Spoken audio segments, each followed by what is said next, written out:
आज हम वर्तमान युग में आध्यात्मिक चिंतन की श्रृंखला के तहत गीता के 6ठे अध्याय के श्लोक संख्या 2 की व्याख्या कर रहे हैं।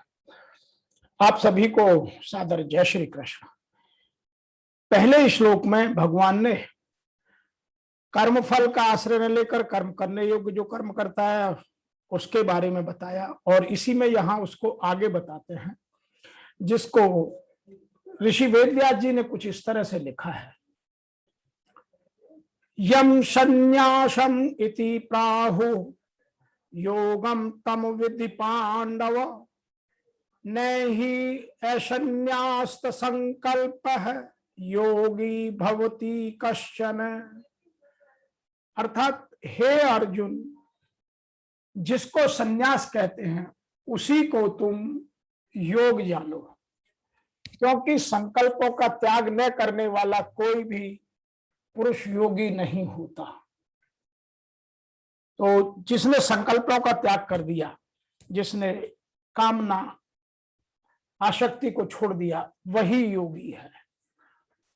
ओ Pandava, know yoga to be that which they call renunciation, because no one becomes a yogi who has not renounced desires। जिसने अपनी इच्छाओं को नहीं छोड़ा वह योगी हो ही नहीं सकता। और कुछ लोग इस तरह कहते हैं, हे अर्जुन, जो संन्यास को ऐसा कहते हैं उसी को तुम योग कह समझो, क्योंकि संकल्पों का त्याग किए बिना कोई भी मनुष्य योगी हो ही नहीं सकता। सांख्य योग और कर्म योग दोनों साधन अलग अलग होने पर भी संकल्पों के त्याग में एक हैं। हमने पीछे के अध्याय में बहुत बात की है इन बातों पर। तो सांख्य योग और कर्म योग दोनों साधन अलग अलग होने पर भी संकल्पों के त्याग में एक ही हैं।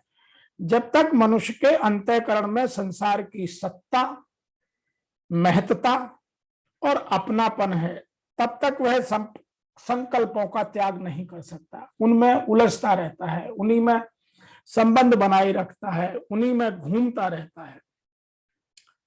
संकल्पों का त्याग किए बिना मनुष्य ज्ञान योगी, हठ योगी, ध्यान योगी, कर्म योगी, भक्ति योगी आदि कोई सा भी योगी नहीं होता।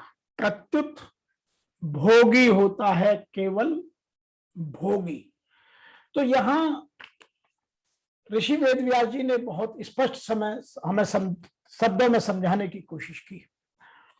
कुछ लोग जो बहुत सपाट तरीके से बात करते हैं, सीधी सीधी बात करते हैं, वो ऐसा कहते हैं कि हे अर्जुन, जिसे संन्यास ऐसा कहते हैं, क्या कहते हैं कि तू उसको योग जान जो संकल्पों का त्याग किए बिना कोई मनुष्य योगी होता है और न ही सन्यासी हो सकता है।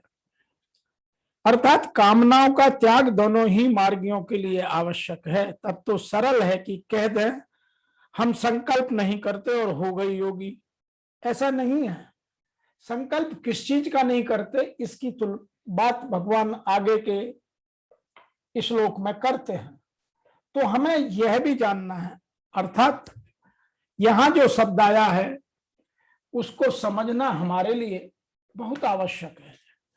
यहां जो शब्द है वह है संन्यासम इति प्राहु योगम। तो 5वें अध्याय के आरंभ में भगवान ने बताया था कि संन्यास अर्थात सांख्य योग और योग कर्म योग, ये दोनों ही स्वतंत्रता से कल्याण कराने वाले हैं, करने वाले हैं, और दोनों का फल भी एक है। अर्थात संन्यास और योग दो नहीं, एक ही हैं। और भगवान यहां कहते हैं कि जैसे सन्यासी सर्वथा त्यागी होता है, ऐसे ही कर्म योगी भी सर्वथा त्यागी होता है। तो यह बात यहां कुछ इस तरह समझें कि 18वें अध्याय के 9वें श्लोक में भगवान कहते हैं कि फल और आसक्ति का सर्वथा त्याग करके ही नियत कर्तव्य कर्म केवल कर्तव्य मात्र समझकर किया जाए, तभी वह सात्विक त्याग है। अन्यथा वो त्याग हो सकता है लेकिन सात्विक नहीं होगा। जिससे पदार्थों और क्रियाओं से सर्वथा, जिसने पदार्थों और क्रियाओं से सर्वथा संबंध विच्छेद कर लिया, या जिसने ये क्रिया करके उसका संबंध विच्छेद हो गया और मनुष्य त्यागी अर्थात योगी बन जाता है। इसी तरह सन्यासी का भी कृतात्व विभाविमान त्यागी होता है, अतः दोनों त्यागी हैं।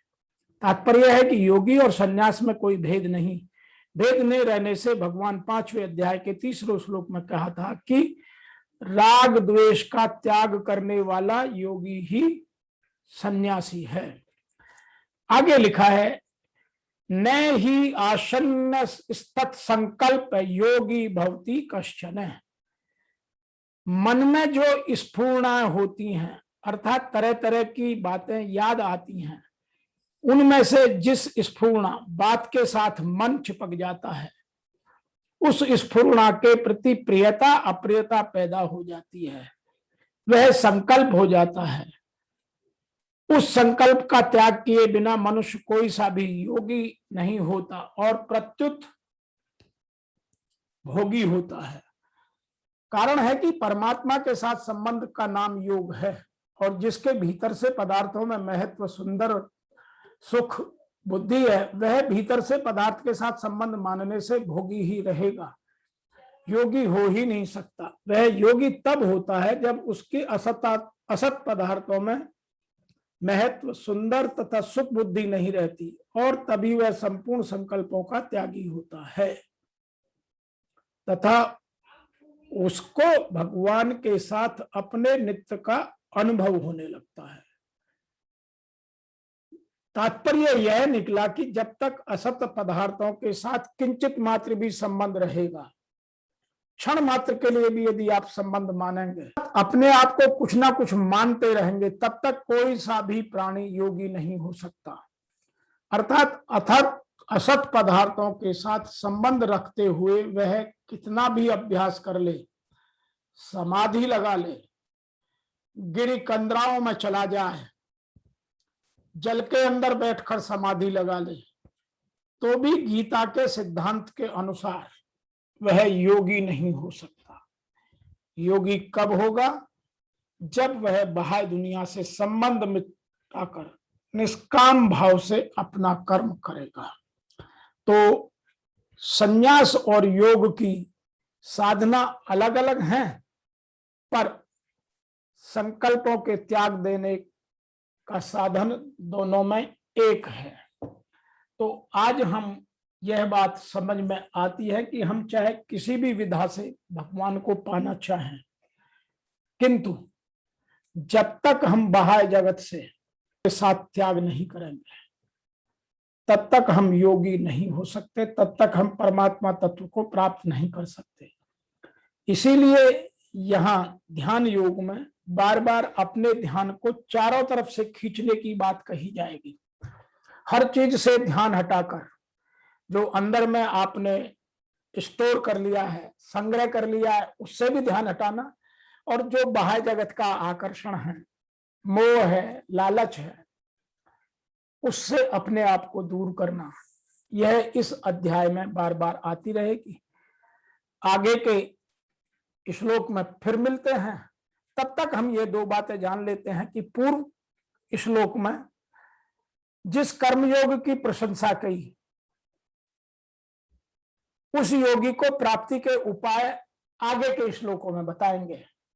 और यहां क्या कह रहे हैं कि जिसको संन्यास कहते हैं उसी को तुम योग जानो, क्योंकि संकल्पों का त्याग न करने वाला कोई भी पुरुष योगी नहीं होता। तो यदि हमको योगी बनना है तो शरीर सौष्ठव के योग करने से योगी नहीं बन जाएंगे, जो वर्तमान में हमें कुछ साधक गण ऐसा बताते हैं। योगी तब बनेंगे जब अपने भोग लिप्साओं से छूटकर, बाह्य जगत के संकल्पों को छोड़कर निष्काम भाव से कर्म करें। आज के श्लोक में इतना ही। आपसे शीघ्र मिलते हैं, तब तक के लिए आप सभी को मेरी ओर से और मेरे संस्था के सदस्यों की ओर से ओम नमो भगवते वासुदेवाय नमः।